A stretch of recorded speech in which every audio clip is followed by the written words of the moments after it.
how you became a graphic designer. I mean, were you an artist? What inspired you to become a designer to begin with? And then we can move into your work on Olympic history and the visual grammar and design history of the Olympics.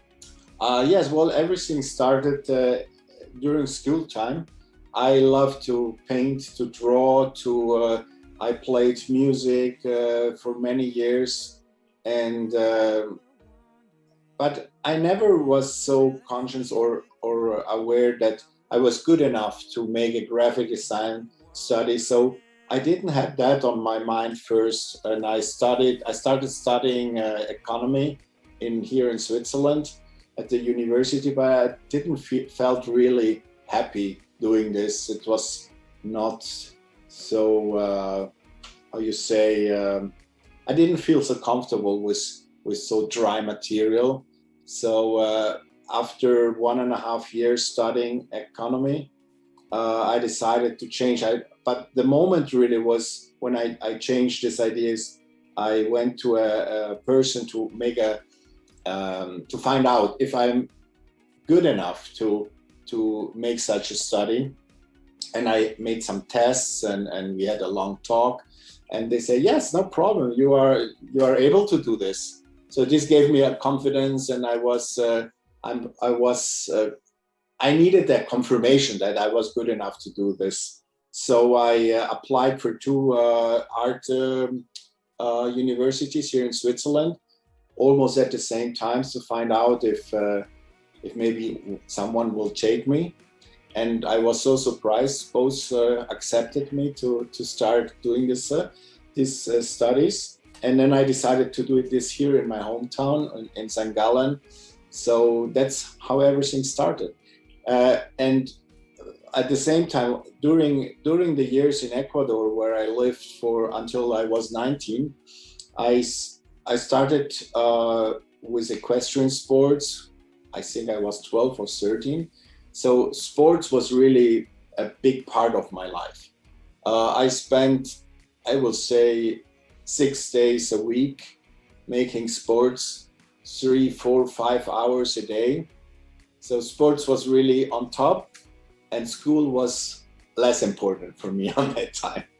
But it was a fantastic time. And when you train and you go to competitions, and then you have always goals in front of you. And one of the goals was one day I want to go to the Olympic Games. So this is, it sound for me on that time like almost impossible to reach this goal. But I had them in my mind always. And the Olympics I followed, and I knew exactly who was participating and who was the Olympic champion and what team won and things like that. So I was aware about the Olympics and what this means exactly, and my studies. And I brought these 2 things together at the end when I decided to make my thesis in the art university. I decided to go deeper into the topics graphic design, corporate identity of Olympic Games. And that was really the moment when I went to the Olympic Library in Lausanne. It's about 3.5 hours from here, from my hometown. And I was so surprised about these wonderful books they had there. And this was the moment when a door was open for me with such a rich content that I felt like I want to know everything on that. I didn't know where to start, but the Barcelona Olympic Games was really that at that moment the most important thing. Everyone was talking about this. The preparation for the games were on, and so I saw the first time the design manual of Barcelona, and also from Lillehammer, that was in 1994. So I'm talking about 1991, something around that I visited the Olympic Library. And this was amazing, really amazing. I knew when I had this, especially the books from Lillehammer, it came to my mind. I want to have this book. This book is so good, so amazing. Should I run out and leave the library with a book in my arm? But I didn't finally. But a few years later, I got this book also. And I did everything to get one copy for me. So this was really the beginning of coming into the graphic design, Olympic Games, and bring these two things together. That's fantastic. Since yesterday, you're the second graphic designer or production designer, graphic designer with whom I've spoken who worked for the Olympics. Oh, really? And I'll tell you, a gentleman yesterday who's the head of digital archives and digital images at the Brazil Olympic Committee. But you're the first graphic designer, visual artist that I've ever met who aimed to go to the Olympics and made it. Because visual artists say, oh, it's like the Olympics of graphic design, of arts, like having an exhibition at the Met or something like that. But I'm a graphic designer. I want to go to the Olympics, and you made it. That's brilliant. Fair play. It for me was quite logical to go there, because when you see all the preparations they do, first on a paper, and then they prepare all the material, they start doing the fences, the flags, the medals, the torches, and everything. You want to see the result at the end, how it looks really in three-dimensional, in real. So I had to go and make photographs and be there on all these important points. So that's why I started to go in 1994 for my first, this was the first Winter Olympics, and then Atlanta, 1996, and so on, until Pyeongchang was the last I have been.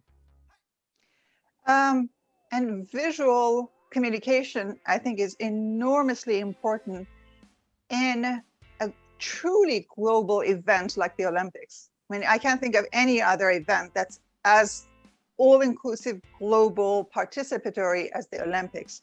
And because you're dealing with so many cultures, so many languages, that textual communication is great and is how it's translated into different languages. But obviously, it's nearly impossible to cover all the languages that are spoken, official, unofficial, and so on. But visual communication is truly the key to reach the greatest number of people. Like, truly, it's what cinema claims to be, right? It's the language of, it's beyond language and whatever it is that, I forget what they say when you go to the movies and they play that, cinema movies are a global language. But in terms of graphic design, so you're really studying the foundation of history of how sports, and in this case, the Olympics, but really sports are communicated to the masses, right? It's absolutely fascinating. So we can, if you want to touch upon your collecting interest, your interest in collecting Olympic history and memorabilia and archives and documents, just a little. Yeah, well, on the part of history, you have to know that everything really started on modern graphic design in Tokyo 1964.